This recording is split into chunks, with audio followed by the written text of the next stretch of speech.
नमस्कार दोस्तों, मैं देवेश शुक्ला आप सभी का स्वागत करता हूं आपके अपने यूट्यूब चैनल पर। मित्रों, आज हम बात करने वाले हैं सिलेबस के बारे में। एमए फर्स्ट सेमेस्टर के सिलेबस के बारे में बात करेंगे। हालांकि मेरी एक थोड़ी सी प्रॉब्लम थी, जो मैंने कुछ दिन से वीडियोस नहीं अपलोड किए। आप लोगों ने काफ़ी ज़्यादा कमेंट भी किए, तो उसका भी कुछ कारण था। इस वजह से फंसे हुए थे कहीं पे, और अभी मौका मिला है तो अब आपके सिलेबस को हम कंटिन्यू करेंगे। पहले सिलेबस बताएंगे, फिर साथ ही साथ उसको एक एक करके एक एक यूनिट को कवर किया जाएगा। ठीक है, चलिए बात करते हैं। जो सिलेबस हमारा होने वाला है वो राष्ट्रीय शिक्षा नीति, ठीक है, एनईपी 2020 के अकॉर्डिंग होने वाला है। एनईपी 2020 के अकॉर्डिंग होने वाला है। और जो सिलेबस जिस यूनिवर्सिटी का होने वाला है उसका नाम है माँ पाटेश्वरी विश्वविद्यालय बलरामपुर उत्तर प्रदेश। ठीक है, ये जितने भी बच्चे इस यूनिवर्सिटी से बिलोंग करते हैं वह उन सभी बच्चों के लिए यह सिलेबस काफ़ी ज़्यादा इंपॉर्टेंट है। वहीं पे बात करते हैं, जो हम सिलेबस बात करेंगे वो हमारा केवल परास्नातक मतलब पीजी के लिए होने वाला है। पोस्ट ग्रेजुएशन के जितने भी बच्चे हैं, अर्थात जो बच्चे एमए कर रहे हैं, कौन से सब्जेक्ट से, तो सब्जेक्ट की बात करें यहाँ पे विषय हमारा हिंदी दिया गया है।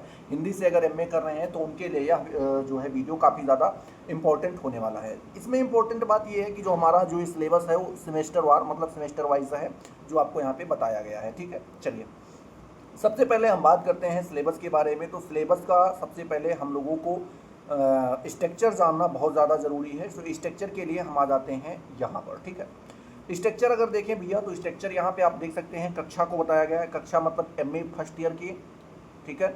और यहाँ पर दूसरी तरफ देखें तो सेमेस्टर बताया गया है, सेमेस्टर सप्तम लिखा गया है। अब देखिए यहाँ पे बच्चे कंफ्यूज हो जाते हैं कि सर डायरेक्ट एमए सातवें सेमेस्टर में कैसे चले जाएंगे। तो नहीं भैया, बीए की अगर बात करें तो बीए में ये आपका 7वें नंबर सेमेस्टर है। और वहीं पर अगर एमए की बात करें तो एमए का ये फर्स्ट नंबर जो है सेमेस्टर है। ठीक है, फर्स्ट सेमेस्टर है। और बीए का ये 7वां सेमेस्टर है, जो आपको यहाँ पे जान के रखना बहुत ज़्यादा जरूरी है। ठीक है, चलिए बात करते हैं। यहाँ पे आपका पेपर का कोड दिया गया है, कोर्स का कोड दिया गया है। साथ ही साथ यहाँ पे पेपर का टाइटल भी बताया गया है। टाइटल क्या है, जैसे पहले पेपर का नाम है भारतीय ज्ञान परंपरा में हिंदी अनुसंधान। ठीक है, बात करते हैं इसका जो पेपर होगा वो हमारा कैसा होगा, लिखित होगा। वहीं पर क्रेडिट की बात करें तो 4 क्रेडिट आपको मिलेंगे। दूसरे पेपर की बात करते हैं, फर्स्ट सेमेस्टर के दूसरे पेपर की, तो यहाँ पे दूसरे पेपर का नाम है हिंदी का विचार संपदा। हिंदी का विचार संपदा ये दूसरे पेपर का नाम है। ये पेपर भी आपका लिखित होगा और इसमें भी आपको 4 क्रेडिट मिलने वाले हैं। वहीं पे तीसरे पेपर की बात करें तो इसका नाम है अवधि साहित्य। ये भी आपका पेपर लिखित में होगा और इसके भी आपको 4 क्रेडिट मिलेंगे। वहीं पे आपके जो है चौथे पेपर की बात करें तो चौथा पेपर आपका हिंदी में अस्मिता विमर्श। हिंदी में अस्मिता विमर्श ये आपके चौथे पेपर का नाम है। ये पेपर भी आपका लिखित में होगा, इसमें भी आपको 4 क्रेडिट मिलेंगे। ठीक है, पांचवें पेपर की बात करें तो पांचवें पेपर में आपको चयन करना होता है। ये क्या है, वैकल्पिक है, कोई एक आपको यहाँ पे चुनना होता है। ठीक है, जैसे कि हिंदी करें साहित्य का अंतर विषयक अध्ययन, ठीक है, या फिर भारतीय साहित्य में राम, या फिर अवधि की ज्ञान परंपरा। इसमें से तीनों में से कोई आप एक यहाँ पे सिलेक्ट कर सकते हैं। अगर आप ये सिलेक्ट करते हैं भारतीय साहित्य में राम या फिर अवध की ज्ञान परंपरा, तो इसमें आपको शोध परियोजना बनानी होगी। शोध परियोजना को इंग्लिश में थीसिस शायद बोलते हैं, शायद थीसिस बोलते हैं, जो बनवाई जाती हैं। पहले पीएचडी वगैरह में बनवाई जाती थी, हालांकि अब ये चीज़ें पोस्ट ग्रेजुएशन से ही बनाई जाती हैं, जिससे आपकी आदत पड़ी रहे उन चीज़ों की। ठीक है, और अगर मान लीजिए आप ये वाला पेपर लेते हैं हिंदी का अंतर विषयक अध्ययन, तो ये आपका पेपर लिखित में होगा। दोनों में से आप कोई भी चूज कर सकते हैं, दोनों नहीं तीनों में से कोई भी आप एक चूज कर सकते हैं। ठीक है, ये तो हुआ हमारे पहले सेमेस्टर का। वहीं पे अगर बात करें तो दूसरे सेमेस्टर का यहाँ पे दिया गया है। दूसरे सेमेस्टर के बाद तीसरे सेमेस्टर का, हम क्योंकि यहाँ पे केवल फर्स्ट सेमेस्टर की बात करने वाले हैं तो उसी के बारे में देखेंगे।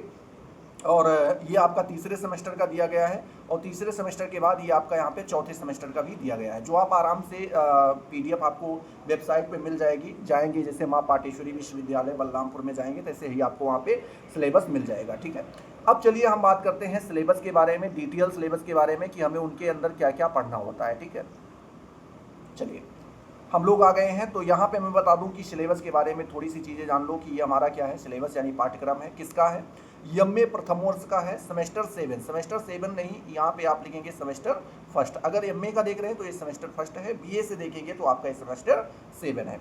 विषय हमारा हिंदी होने वाला है। पेपर का कोड इधर दिया गया है। साथ ही साथ पेपर का टाइटल बताया गया है भारतीय ज्ञान परंपरा में हिंदी अनुसंधान। ये आपका क्या है भैया, पेपर है। साथ ही साथ इसको पढ़ने के बाद हमें क्या क्या नॉलेज होने वाले हैं, क्या क्या चीज़ों के बारे में हम जानेंगे, वो सारी चीज़ें यहाँ पे बताई गई, जो आराम से आप यहाँ पे पढ़ सकते हैं। कुछ इंपॉर्टेंट बातें ये हैं कि क्रेडिट तो हमें यहाँ पे 4 मिलेगी, जो हम पहले से ही जान चुके हैं। पूर्णांक की बात कर लेते हैं, तो पूर्णांक को 2 हिस्सों में बांटा गया है, 25 प्लस में 75 का आपका लिखित पेपर होगा, जो आपका लिखित नहीं दिखा रहा है, उस लिखित पेपर से आपको जो है 75 नंबर मिलेंगे। 25 नंबर आपके स्कूल के द्वारा बनेंगे, वो फाइल्स वगैरह अपना आपका बनवाएंगे, वो बताएंगे कैसे क्या करना है, फाइल्स वगैरह तैयार करवाते हैं, जो 25 वहाँ से आपको मिलने होते हैं। 25 में से तो आपको 10 नंबर और 75 में से कम आपको 30 नंबर, यानी दोनों मिला करके आपको कम से कम 40 नंबर प्राप्त करने होंगे, तभी आप पास होंगे। अगर आपके दिमाग में आ रहा है कि सर हम केवल 75 में से 40 नंबर पा जाए, इसमें से मान लो 25 में से 0 नंबर पा जाए, तो आप फेल हैं। ऐसी स्थिति में आप क्या हैं? फेल हैं। दोनों में होना बहुत ज़्यादा जरूरी है। 25 में से मिनिमम 10 होना चाहिए और 75 में से मिनिमम 30 होना चाहिए, जो आपके पास होने की क्राइटेरिया है। ठीक है, चलिए अब यहाँ पर अगर हम बात करें तो कुछ चीज़ें आपको दी गई हैं। पहले तो यहाँ पे इकाई बताई गई है, जैसे फर्स्ट इकाई, यहाँ पे टाइटल वगैरह बताया गया है, और इसको कितने घंटों में, जैसे ये पूरा जो इकाई फर्स्ट है इसको हमें 15 घंटों में ख़त्म करना है। हमें नहीं ख़त्म करना है, जो आपके प्रोफेसर होंगे, जो आपकी क्लासेस लेंगे, उनको 15 लेक्चर में इसको ख़त्म करना होगा। चाहे 1 घंटे के लेक्चर लेकर के 15 घंटे में ख़त्म करें, चाहे आधे घंटे का लेकर के 30 लेक्चर में ख़त्म करें, या फिर 2 घंटे का लेकर के 7.5 में ही, या 3 घंटे का लेकर के 5 घंटे में, 5 दिन में ही ख़त्म कर दें। ठीक है, तो वो उनके ऊपर निर्भर करता है, लेकिन ये 15 घंटे की क्लासेस हैं, कंटेंट है जो आपको यहाँ पे बताया गया है। इसमें जो हमें सबसे पहला चीज़ पढ़ना पड़ता है, वो पढ़ना पड़ता है भारतीय ज्ञान परंपरा और हिंदी साहित्य के बारे में। देखिए, भारतीय ज्ञान परंपरा एक बहुत ही इम्पोर्टेंट टॉपिक है। अगर आप हिंदी विषय से जुड़े हुए हैं, अगर आप हिंदी विषय से जुड़े हुए हैं तो ये आपके लिए बहुत ज़्यादा इम्पोर्टेंट हो जाता है। अगर आपने इसको बीए वगैरह में नहीं पढ़ रखा है तो अब एमए में इसको थोड़ा सा फोकस करके पढ़ लीजिएगा। ठीक है, सिलेबस में ये आपके है।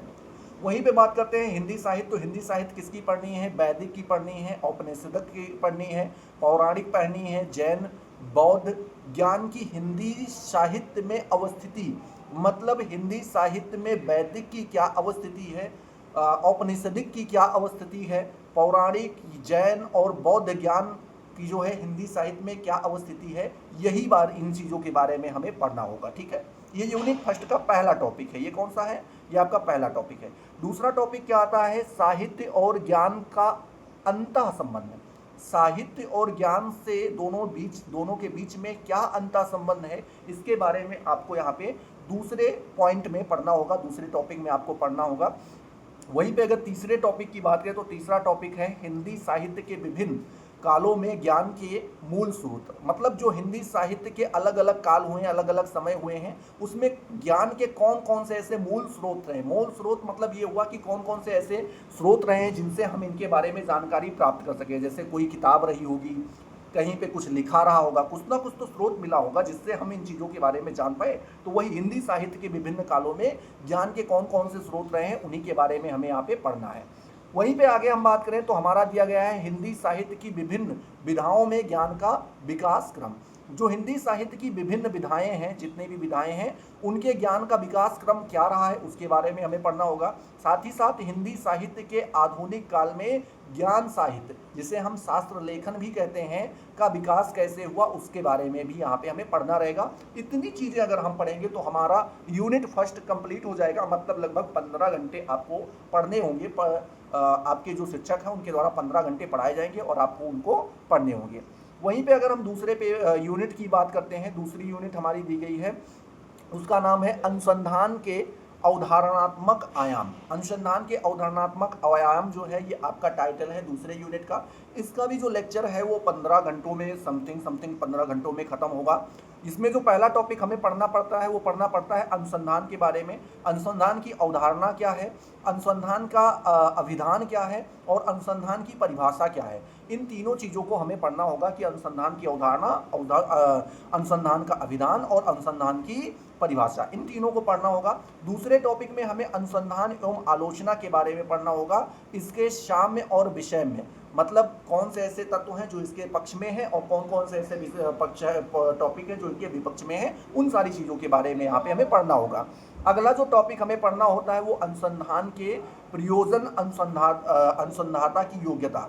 जो अनुसंधान के प्रयोजन हुए हैं और जो हमारे अनुसंधानदाता हुए हैं, इनकी योग्यता क्या रही है, इसके बारे में हमें यहाँ पे यूनिट नंबर सेकंड में पढ़ना होगा। यूनिट नंबर सेकंड का जो आखिरी टॉपिक है और लास्ट टॉपिक है, उसका नाम है हिंदी अनुसंधान की विकास यात्रा। हिंदी अनुसंधान की विकास यात्रा मतलब कैसे कैसे ये डेवलप होता गया, उसके बारे में हमें यहाँ पे पढ़ना रहता है। ठीक है, वहीं पे बात करते हैं यूनिट नंबर थर्ड के बारे में। तो यूनिट नंबर थर्ड जो है हमारा, उसका नाम है अनुसंधान प्रविधि। अनुसंधान प्रविधि को हमें लगभग 15 घंटों में खत्म करना होगा, जो आपके अध्यापक गण खत्म करेंगे। फिलहाल हम तो जो भी वीडियो बनाएंगे इंपॉर्टेंट बनाएंगे, 1-1.5 घंटे की पूरा निचोड़ दे देंगे और उसी में से आपका क्वेश्चन पेपर आ जाएगा। ठीक है, चलो इसमें जो पहला टॉपिक है वो है पूर्वकृत अनुसंधान का अभिज्ञान। पूर्वकृत मतलब जो पहले से किया जा चुका है अनुसंधान, उसका अभिज्ञान ये हमारा पहला टॉपिक है जिसके बारे में हमें पढ़ाई करनी होगी। साक्षात्कार यानी इंटरव्यू जिसे हम बोलते हैं इंग्लिश में, और उसकी प्रक्रिया क्या होती है उसके बारे में यहाँ पे हम पढ़ेंगे। संबंधित सर्वेक्षण, सर्वेक्षण मतलब समझ पा रहे हो, जो सर्वे किए जाते हैं, हाँ उन्हीं को बात की जा रही है।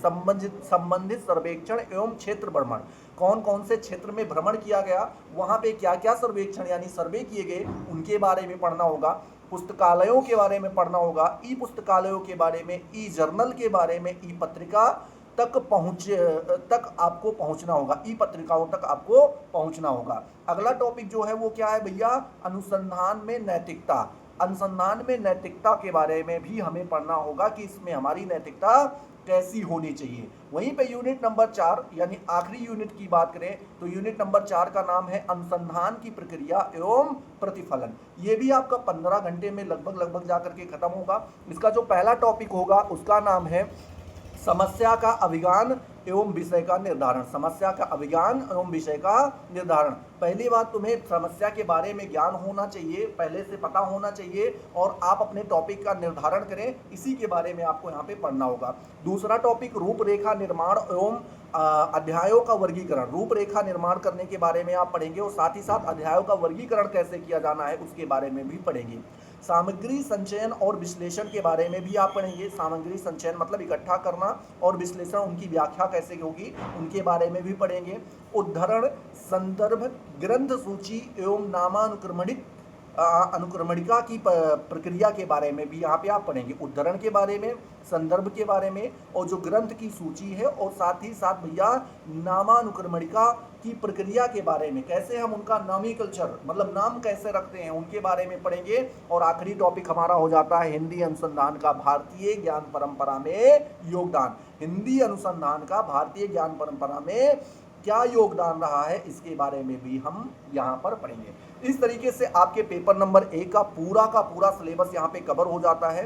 साथ ही साथ अगर आप पढ़ना चाहते हैं कि सर हमें कोई बुक बता दीजिए, तो सारी बुक यहाँ पे बताई गई है। भारतीय परंपरा की खोज जिसको भगवान सिंह ने लिखा है, ठीक है। वहीं पे आपकी संस्कृत की 4 अध्याय जिसको रामधारी सिंह दिनकर ने लिखा है। ये सारी बुक एक एक करके यहाँ पे बताई गई हैं।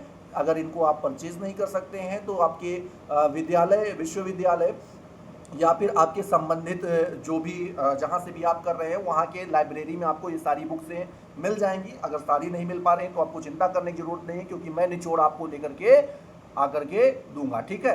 तो इस चीज़ को आपको यहाँ पे ध्यान में रखना है। बाकी वीडियो पसंद आया है तो वीडियो को लाइक करो। दूसरे पेपर का भी आप सिलेबस देखना चाहते हो तो उसके लिए आपको वीडियो को लाइक करना होगा, कमेंट सेक्शन में आकर के आपको बताना होगा। बाकी वीडियो पसंद आया है तो अपने दोस्तों के साथ शेयर करो। मिलते हैं अगले वीडियो में नए जोश नए टॉपिक के साथ। तब तक के लिए जय हिंद, जय भारत।